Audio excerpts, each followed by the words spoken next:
Britain left the EU in 2016 and caught the rage virus.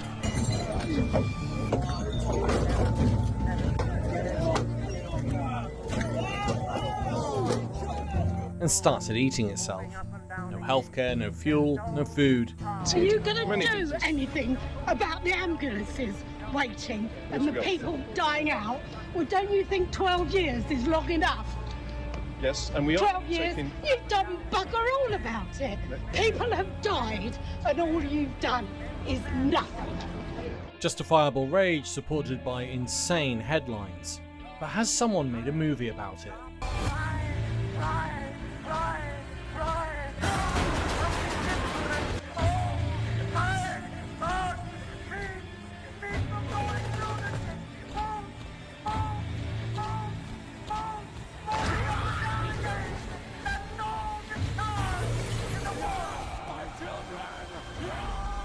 This isn't just a sequel, it's a horror commentary. A rage-infected Brexit island cut off from the world, and even the cast and creators say so, but more on that later. And unfortunately, I discovered that a lot of YouTube film buffs seem to have completely missed this message. To break down the message in the film, we've actually got to go back and talk about Brexit. Before that, do us a favour and hit that like button. Welcome to the Brexit, sir. I'm sorry. Oh my god. What was Brexit really about? And it's not the slogans. Brexit means Brexit, and we're going to make a success of it. Not the bus, the reality. What good has Brexit brought? It's revealed a lot of corruption within the government, I can say that much. I don't think Brexit has really brought any of the good that they promised it. But the real result? Trade collapsed, shelves emptied, the pound dropped, workers vanished, and the key thing that they promised, the NHS, has never been fully repaired. There was one registrar covering the entirety of this ward and the neonatal unit. That is just not acceptable. The NHS has been destroyed. It's been destroyed, and now you come here for a press opportunity. Well, actually, there's no press here. What do you mean there's no press here? Who are these people? The only person I saw get any gain out of this was Vladimir Putin. So let's try and answer the question, is this an anti-Brexit movie?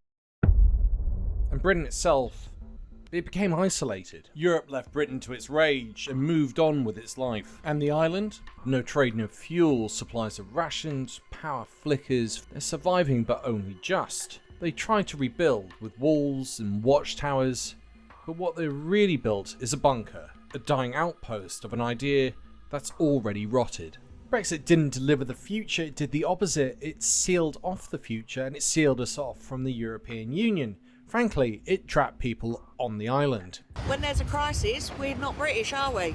Every man for himself. But all rules have gone out the window at the moment, I think. So people are desperate. Britain is the island, a place that chose isolation and called it freedom. There's even a critique of the Brexit myths, values of glory, community and tradition mixed in with singing, drinking and dancing like it's 1953, Union flags flapping, and even a picture of the Queen in the town hall. Even the Rudyard Kipling song that you hear at the beginning is designed to be a reflection of going back into the past. 11, 17, 32 the day before. Boot, boot, boot, boot, moving up and down again.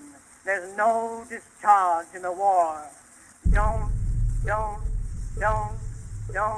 look at what's in front of you. Boot, boot, boot, boot, moving up and down again. Men go mad with watching them. There's no discharge in the war. If your eyes drop, they will get the top of you. Boot, boot, boot, boot, moving up and down again. There's no discharge in the war. Cry. Oh, my God, keep me from going through this.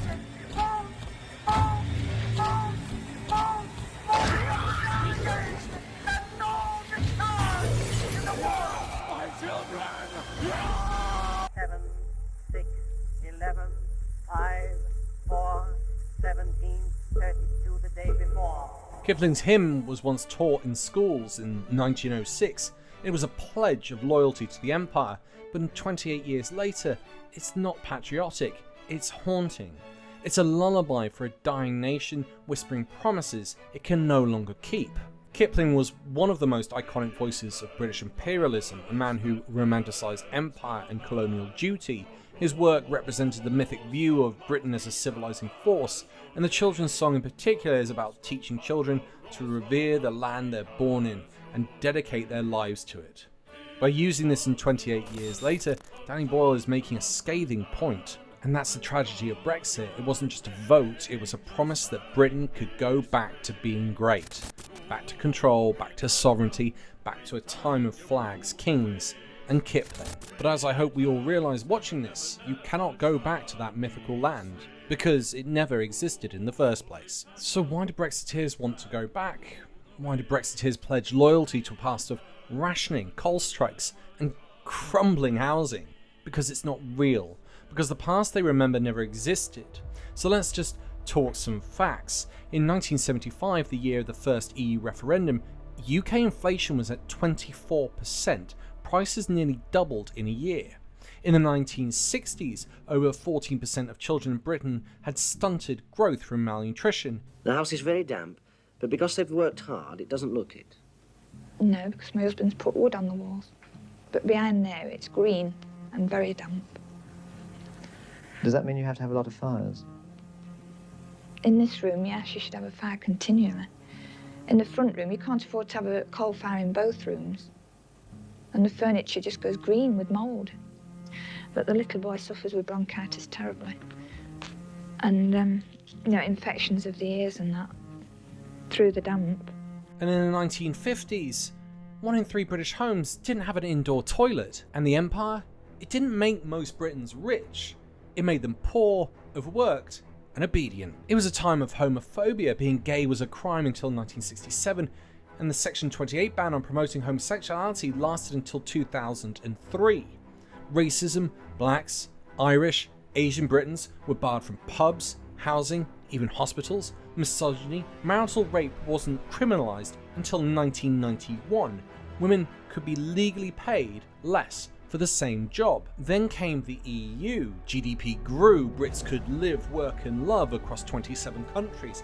Peace was held in Ireland and Northern Ireland. Workers' rights were strengthened, there was clean air, clean water, there were actual food standards, all improved under EU regulation, which we helped write, construct and pass inside the EU. And clearly that is what is being shown and repeated and stated inside 28 years later. You can't go back to a mythical land because it never existed. It was a story written by the victors, sanitized in textbooks, sold to the desperate and weaponized by liars and grifters who sold Brexit as a cure, but in fact it was a rage virus. And that rage is the real infection Britain caught, the one we're encouraged to keep feeding on through papers, social media influencers, and through anger over things such as immigration, changes in culture and woke, LGBTQ+ rights.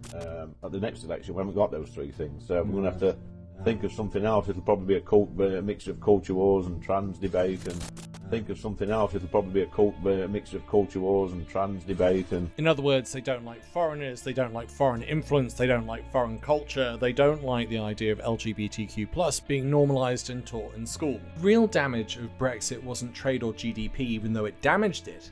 It was turning anger into an identity. And now it's changed into something else. There are people who don't want to fix the country, they just want someone to blame. And we can see that protests and violent protests are on the increase, as well as the increase in hate crime that seems to continually go up, because that's where the rage is being targeted. It's not the economic crises, it's not the people in charge, it's the weakest in society that have been scapegoated by some to be the real creators of all these problems. And that's what we see in the movie 28 years later. It's just blind rage, it's unthinking, it's uncaring, it's just anger for the sake of anger. I think the problem is that British people have strong opinions based on nothing at all. Now, the original question was, this is a Brexit movie, and I've given quite an in-depth analysis of the film 28 years later. But have I been barking up the wrong tree? Well, just have a listen to Danny Boyle and one of the actors from the movie. Mainland Europe has cut us off. Britain is isolated and left to fend for ourselves. Is it an allegory, dare we say? Yes, of course, there is an element of that. But horror is wonderful genre, you know, because it's like you can put transparencies against it of different things. You can put COVID against it. I think what you're referring to is Brexit, but in its essence, it's its own adventure story as well. Yeah, it is a profound movie, and it's about not just this country, it's about what's kind of mirroring what's going on in the world a little bit, because the world is a little bit horrible, I think Danny was the word Danny used. Well, yeah, absolutely. I think there's a lot you can roll into it, you know, there's a lot of parallels, metaphors, you know, Great Britain's quarantine from the rest of the world. It was very much something that Danny and Alex brought to it, the feeling of Brexit, you know, people kind of regressing in the way that they their ideals and how they want to maybe come together as a community. But it's really unique, really unique. Let me know your thoughts in the comments. I think this is the biggest anti-Brexit movie of the year, if not ever. And if you'd like to help the channel, please hit that like and subscribe button. And once again, I'd like to say a big thank you to all of my Patreon YouTube subscribers. You keep this channel going and growing. If you'd like to become one, there's a link in the description, or you can buy me a coffee. I'd like to also point out that this is a new format. It's unique. I don't generally do movie reviews. So if you can share this video as much as possible on social media, that will help this video gain traction. Once again, thanks for listening. Bye for now.